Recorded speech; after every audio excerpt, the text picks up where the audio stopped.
அஸ்ஸலாமு அலைக்கும் வரஹ்மத்துல்லாஹி தஆலா பரக்காத்துஹு. உங்கள் லேப்டாப் அல்லது கணினியில் நீங்கள் கேம் விளையாடும் போது ரொம்பவே ஸ்லோவாகுது அப்படின்னா உங்களுக்கு டைரக்ட் எக்ஸ் இல்லைன்னு அர்த்தம்.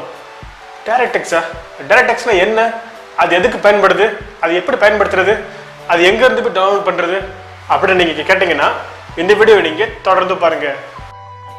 அதுக்கு முன்னாடி நீங்கள் இதுவரையும் நம்ம சேனலை சப்ஸ்கிரைப் பண்ணலை அப்படின்னா இப்போவே கீழே இருக்க ரெட் கலர் பட்டன் அமைக்கி சப்ஸ்கிரைப் பண்ணிக்கோங்க. இது கூட ஒரு பெல் சிம்பிள் வரும், அதையும் சேர்த்து கிளிக் பண்ணிட்டீங்க அப்படின்னா நம்ம போடுற ஒவ்வொரு வீடியோவும் உங்களுக்கு உடனே நோட்டிஃபிகேஷனில் தெரிய வரும். ஓகே, வாங்க இன்னைக்கு வீடியோக்குள்ளே போகலாம்.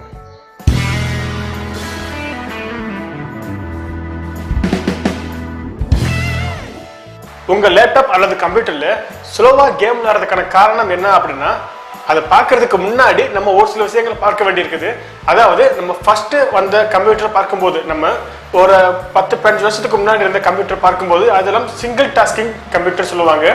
அதாவது ப்ரோக்ராமிங் மானிட்டர். ஓகே, மானிட்டர் அப்படின்றது வரணும்னா டிஸ்பிளே, நம்ம கம்ப்யூட்டரோட டிஸ்பிளே. Okay, monitor, programming. நம்ம ப்ரோக்ராமிலிருந்து ஏதாவது ஒரு ப்ராசஸரை ரன் பண்ணும்போது அது டைரக்டாக மானிட்டருக்கு போயிடும். ஸோ அது மூலியமாக நம்ம பார்க்க முடியும். ஆனால் ஒரே ஒரு ப்ரோக்ராமை மட்டும்தான் நம்மளால் ரன் பண்ண முடியும். ஓகே, இப்போ எக்ஸாம்பிளுக்கு நம்ம டிஸ்பிளே வழியாக படம் பார்க்கறதுக்காக, டிஸ்பிளே தான் படம் பார்க்க முடியும்.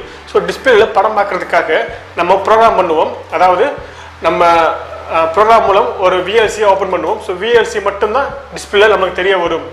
ஓகே, இப்போ நம்ம நோட் பேடில் வேலை இருக்குது. ஸோ அப்படின்னா இந்த விஎல்சியை க்ளோஸ் பண்ணிட்டு இந்த ப்ரோக்ராம் மூலம் அடுத்து நோட் பேடு ஓப்பன் பண்ண முடியும். இல்லை அடுத்து நீங்கள் கேம் விளையாட நினச்சிங்க அப்படின்னா இந்த நோட் பேடை க்ளோஸ் பண்ணிட்டு அதுக்கப்புறம் டைரெக்டாக நீங்கள் கேம் விளையாட முடியும். ஸோ இப்படி பண்ணுறதுனால உங்கள் கேமிங்க்கு எந்த ஒரு பஃபரிங், எந்த ஒரு ஸ்லோவுமே ஆகாது, ஸ்லோ மூவ்மெண்ட், எந்த ஒரு ஸ்டக்கு எதுவுமே இருக்காது. ஸோ டைரெக்டாக நீங்கள் கண்ட்ரோல் பண்ணுறதுனால, டைரெக்டாக இங்கேருந்து நீங்கள் கண்ட்ரோல் பண்ணுறதுனால நீங்கள் கேம் வந்து ரொம்பவே ஸ்பீடாக விளாண்டுக்க முடியும். ஸோ இப்போ நம்ம பயன்படுத்திக்கிட்டு இருக்கிறது மல்டி டாஸ்கிங் கம்ப்யூட்டர் யூஸ் பண்ணிகிட்டு இருக்கோம். ஸோ இதுக்கு என்ன அப்படின்னா, நம்ம ஒரே நேரத்தில் 2-3 எத்தனை ப்ரோக்ராம் வேணால் ரன் பண்ண முடியும்.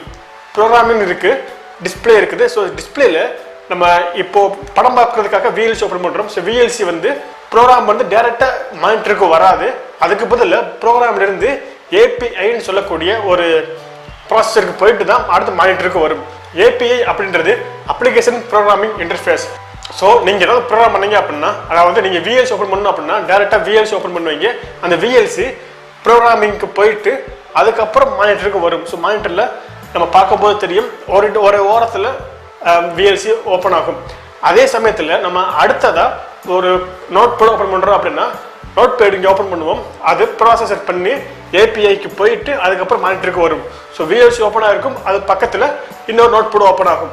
ஓகே, அதே சமயத்தில் இன்னொன்று நீங்கள் ஓப்பன் பண்ணணும்னு நினச்சிங்க அப்படின்னா அதுவும் திரும்ப ஏபிஐக்கு போயிட்டு திரும்ப மானிட்டருக்கு வரும். ஆல்ரெடி விஎல்சி ஓப்பனாக இருக்குது, நோட் பேட் ஓப்பனாக இருக்குது, இன்னும் ஓப்பன் ஆகணும் அப்படின்னா திரும்ப இன்னொரு இடத்துல அது ஓப்பன் பண்ணும். ஸோ இது போல நம்ம ஒரே நேரத்தில் மல்டி டாஸ்கிங் பண்ணிக்கிற முடியும். அடுத்து நம்ம கேம் ஓப்பன் பண்ணும்போது இந்த ப்ரோக்ராம்ல இருந்து கேம் வந்து ஏபிஐக்கு போகும், அதாவது ப்ராசஸருக்கு போயிட்டு திரும்ப மானிட்டருக்கு போகும்போது அடுத்து நம்ம இங்கே கண்ட்ரோல் பண்ணும்போது கேம் இங்கே போயிட்டு வர்றதுனால கொஞ்சம் ஸ்லோவாக தான் மூவ் ஆகும். கார் ரேசிங் கேம் விளையாடும் போதெல்லாம் நல்லா கவனிச்சிருப்போம். அது நம்ம கார் ஸ்பீடாக போகும்போது ரொம்பவே ஸ்லோவாக இருக்கும், பின்னாடி வர பசில்ஸ்லாம் ரொம்பவே ஒரு மாதிரி இருக்கும். அதே போல் நம்ம PS2ல விளையாடக்கூடிய கேம் எல்லாமே லேப்டாப்பில் விளையாடும் போது ரொம்பவே ஸ்லோ மூவ்மெண்ட்டாக இருக்கிற மாதிரி இருக்கும். ஸோ அதுக்கெல்லாம் என்ன காரணம் அப்படின்னா, நம்ம ப்ரோக்ராம்ல இருந்து மானிட்டருக்கு வர்றதுக்கு டைரெக்டாக வராமல் ஒரு ப்ராசஸர் மூலயமா வர்றதுனால, மல்டி டாஸ்கிங் ப்ராசஸர் மூலயமா வர்றதுனால நம்மளுக்கு கேம் ஸ்லோவாக இருக்குது. ஸோ அது தடுக்கிறதுக்காக தான் மைக்ரோசாஃப்ட் டைரக்ட் எக்ஸ் அப்படின்னு சொல்லக்கூடிய ஒரு சாஃப்ட்வேரை உருவாக்குனாங்க. ஸோ அந்த சாஃப்ட்வேர் என்ன பண்ணும் அப்படின்னா, இந்த ப்ரோக்ராம்லேருந்து டைரெக்டாக கம்ப்யூட்டருக்கு, மானிட்டருக்கு அனுப்பிடும். ஸோ அது மூலயமா நம்ம கேம் விளையாடும்போது டைரெக்டாக கண்ட்ரோல் பண்ணுறதுனால எந்த ஒரு இடையில எந்த ஒரு மீடியேட்டர் கிடையாது. ஸோ அதுக்காக நம்ம கேம் வந்து ரொம்பவே ஸ்பீடாக இருக்கும். அந்த டைரக்ட் எக்ஸ் சாஃப்ட்வேரை நீங்கள் வேணும்னு நினச்சிங்க அப்படின்னா கீழே டிஸ்கிரிப்ஷனில் அந்த டைரக்ட் எக்ஸ்க்கான சாஃப்ட்வேரை நான் கொடுத்துருக்கேன். அது மூலயமா நீங்கள் அந்த சாஃப்ட்வேர் டவுன்லோட் பண்ணி இன்ஸ்டால் பண்ணி வச்சுக்கோங்க. அது எப்படி பயன்படுத்துறதுன்னு தெரியல அப்படின்னா கீழே கமெண்ட் செக்ஷனில் கேளுங்க. அதுக்கான வீடியோவை தனியாக நம்ம பிரத்யேகமாக அப்லோட் பண்ணுவோம். ஓகே, இந்த வீடியோவில் டைரக்ட் எக்ஸ்னா என்ன, அது எதுக்கு பயன்படுது அப்படின்றத நீங்கள் தெரிஞ்சுப்பீங்கன்னு நினைக்கிறேன். இந்த வீடியோ உங்களுக்கு யூஸ்ஃபுல்லாக இருந்துச்சு அப்படின்னா இந்த வீடியோக்கு ஒரு லைக் கொடுத்துட்டு இந்த வீடியோ மறக்காமல் உங்கள் ஃப்ரெண்ட்ஸ் கூட நீங்கள் ஷேர் பண்ணுங்க. இதே போல் டெக் எக்ஸ்பிளனேஷன் மற்றும் டெக் சம்மந்தப்பட்ட அனைத்து வீடியோ நீங்கள் தெரிஞ்சுக்கணும் நினச்சிங்க அப்படின்னா நம்ம சேனலை சப்ஸ்கிரைப் பண்ணிட்டு பக்கத்தில் வர பெல் பட்டன் அழுத்திருங்க.